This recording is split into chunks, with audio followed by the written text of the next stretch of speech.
Your podcast, by the way, like I remember doing. I'm on like I think episode 3 or 5 of your podcast. Wow! Like somebody sent me the thing once. They have like it documented all the episode numbers, and they're like you're on like one of the first 5 or 7. And I remember it was on your couch in your office at home. Yeah. And you kept telling me to sit forward.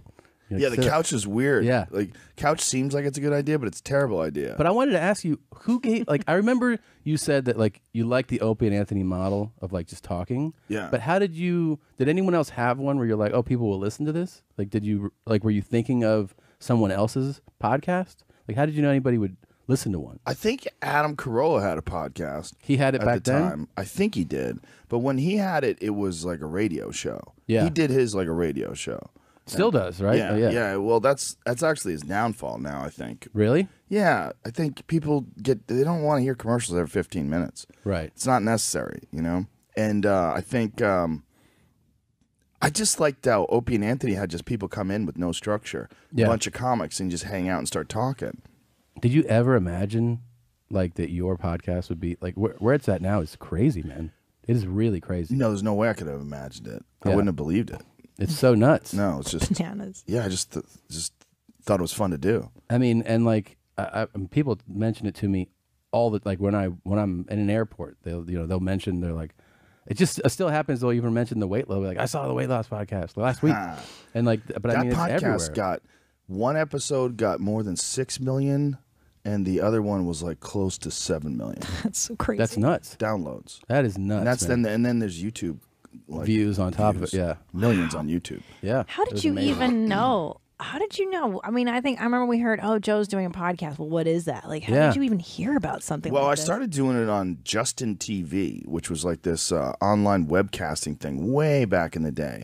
And what we would do is we would do it live from the green room. And Joey Diaz would always get mad. Shut that fucking thing off. Yeah. We'd have a laptop, and we'd be streaming from a laptop, like from the little webcam. So we'd have a little... This was back before laptops had webcams built in. Yeah. So we'd put a little webcam on top of it. Sure. And we'd talk, Right. and people would like... And you were doing that Remember this. before all this? Yeah. That was a long time ago. Yeah. And then that was probably like 2003 or something. Whoa. Like that. Yeah. That's really long ago. Yeah. And then when I got back from Colorado, I was kind of bummed out. And I had to move back to California because my wife was pregnant, and we couldn't live at altitude because we were like in the mountains. I went to that house. I was so happy up there. I remember that. I went to that house when you were checking it out. Yeah. We were doing Comedy Works. That's right. And we drove up there, and man, it was like up this crazy road, and like a narrow mountain road, Yeah. and at the very top, it was beautiful. Oh, it sounds amazing. Well, for me, it was the perfect combination. It was the perfect balance for like these shows where all these people and the UFC, all these people, Yeah. and then up there just nature and quiet. Yeah. I was like, oh, this is what I need. I need Yeah. to balance myself out. Sure. Like just to have enough calm so that all this craziness sort of makes more sense. Yeah.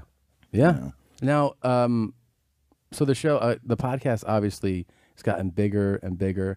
We've been talking about, because we all know people that like you were a well-known guy when I met you, for sure, but you've gotten considerably more famous, but you're not a crazy lunatic. Yeah, how does that work? How does that work, you think?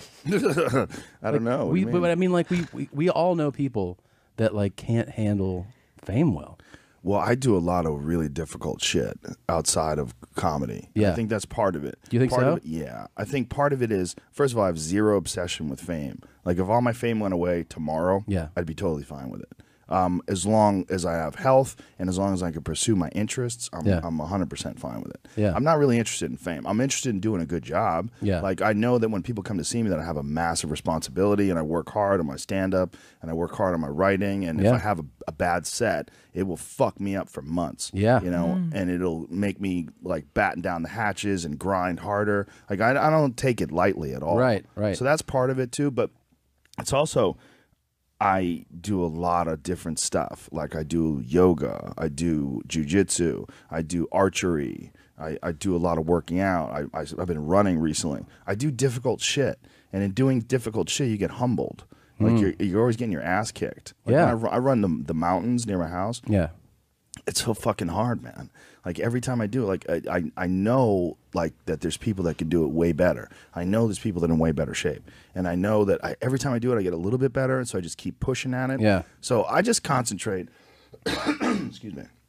I just concentrate on doing difficult things. Do you think though that? Sorry, go ahead. No, I was going to say that that's probably a way healthy thing of doing. So basically, you're saying that I'm not focused on my ego and making me a bigger star, more famous. That's usually what people do, right? Like, I got to grow this thing. Your focus is external, which I think is better as a human being. Yeah, right? I think it's definitely better as a human being. I think I don't want. I have zero focus on being more famous. Zero. Right. I pass on everything. Like as far as like doing talk shows or doing magazine articles or interviews, I pass on everything. I never see you. Yeah, That's I don't right. do shit. I don't do shit. So do you think maybe that these people who don't handle it well, it's that their whole focus becomes just that? They're like, Well, you hear about them too much. Like Amy Schumer's a perfect example. You hear about her way too much. Like there's this big Google story. I pulled up my Google. There's a story about her breaking up with her boyfriend. There was a story in Google that she broke up with her boyfriend. Like why the fuck is that a story? Right. Because everything's a story. Because she's probably got a publicist, and the publicist wants to make sure you get your name out there all the time. Guess what? People get fucking sick of hearing you. Oh yeah. So if people want, and I'm sure people are sick of hearing me too, but if you don't want to hear me, it's easy. It's easy to not hear me. Like you got to go looking for me to hear me. I think the more you put yourself out there, especially today, with we're not talking about the 1990s. Like with social media, it's so easy to get the word out for all the different things that you want to do, that there's no need to do all that other stuff. Yeah. And if you start doing all that other stuff, I mean, you can gain a few new fans, but you also get annoying. Yeah. You know, we all know people that are just overexposed. Yeah. You know who taught me that? Daniel Tosh. I was about to bring him up. He's the best. Yeah, and he has that thing. He doesn't do talk shows. He's the best. We talked about it at the Improv, and he made total sense with me, and it really, really like cranked home. You know, really like, wow, yeah. He's like, yeah. He goes, I don't do anything. He goes, Wait, sorry, go ahead. No, he was just like, I'm already famous enough. Right. Yeah, and he goes, I'm doing an hour a week on a television show. That's enough. Where like they get to see me like So- on TV, so I don't need to do more than that. Like there's millions of viewers watching this thing. So. And also, I guess the thinking being, those who like me are already engaged with me. Yeah. Why am I annoying the rest of the world? Like, if you're not into it, well, my then- podcast built up 100% from someone telling other people. Right. 100%. I didn't do anything to promote it. I've never done anything. I've never done... That's bananas. Yeah. I had one big bump when Rolling Stone did a story on me, and that was one of the most uncomfortable weeks. That guy following me around and hanging out and staring at me and writing things down. Like, oh. Yeah. It's like weird. But that did give a bump, though? Yeah, that was a bump, for sure. That gave me a bump. But all the other bumps were it was a gradual, slow sort of escalation until about maybe 2 years ago. And then it just started really ramping up like ridiculous, like many millions more per month, every month, millions more. And it just started getting scary. We always referred to, like when I'll talk to other people about it too, about your model of, because I feel like it's definitely one of like your ideas. Just hit them with content. In other words, just put stuff out there all the time. Because that's like every week, I mean, I'll just be on Instagram and I'll see you're like, you had a physicist on, and you have a comedian on, then you have a fucking hunter on, and you're just like, well, I'm just putting stuff out there, and then whatever you want, consume it. You know? But it's also, honestly, it's selfish, because these are all just people that I want to talk to. Yeah. So like if I had Lawrence Krauss in the studio, who's a theoretical physicist, I have questions. I want to ask him about the birth of the universe, what he thinks the boundaries of infinity are, and all these different fascinating people. So I have these one-on-one conversations with no interruptions for 3 hours with someone who you would never get a chance to do that in real life. Because if you were at a dinner table with them, they would get up to go to the bathroom, they'd check their phone, other people would chime in, someone else would come over. But this is your own conversation. It's just you and them alone in a room just staring at each other, and you get an education through that. Like I've become a much better conversationalist. I think I understand people better. I understand motives better. I understand interaction better. I understand ego. I understand all kinds of weird stuff you pick up. It's like data chunking. You just sort of recognize patterns in people, and you start applying them. I just have a much better understanding of myself and of people, and of being a good conversationalist. Yeah, you're definitely highly skilled at it now. I mean, not that you weren't before, but I mean, I think it's obvious. Like it's a skill you develop because you work on it all the time. Well, it's crazy because I never thought it was a skill. Yeah. Before I started doing podcasts, I would never thought being a conversationalist is a skill. Yeah. I would have thought, you just talk to people, I notice it more like as somebody that does podcasts a lot when I watch, especially if I watch a television interview, I can tell, or I listen on the radio, I can hear that, this host is a giver, like a gracious host. He's letting his subject, say what he has to say. And then I can also feel like, the host is trying to dominate. You pick up on it. Yeah. Like you're like, he's making it about himself all the time. that is an issue with people. Yeah. Like sometimes someone will interrupt a really good story and take a sidetrack where they talk about themselves, like they have an opportunity to talk about themselves, but you're in the middle of a story. Oh, Brian. And you've done this. Yeah. Yeah. And it just becomes a real problem. Yeah. 'Cause a lack of awareness and a clumsiness can really sabotage and throw a monkey wrench into the gears of a conversation. Yeah. And it makes it real awkward because the other person's aware of it and they're trying to be gracious and get through it.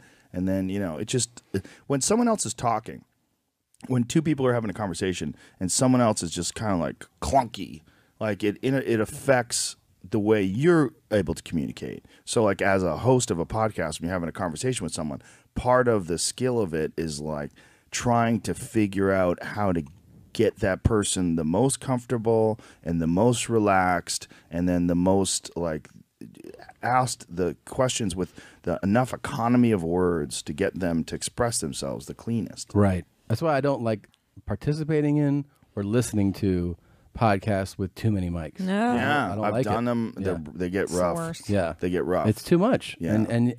And usually what happens is, at least for me as a listener of one of them, I'll be like, every interesting point that I was looking for, like I can hear coming, gets derailed. Yeah. And I'm like, well, Gives I me can't- anxiety, even watching CNN sometimes. They'll Oh, do yeah. the split, and there's like 6 people on there. Yeah. And I'm like, I just want to hear one person, dude. I don't want to Yeah. hear all this. Makes me Yeah, nervous. it's too much.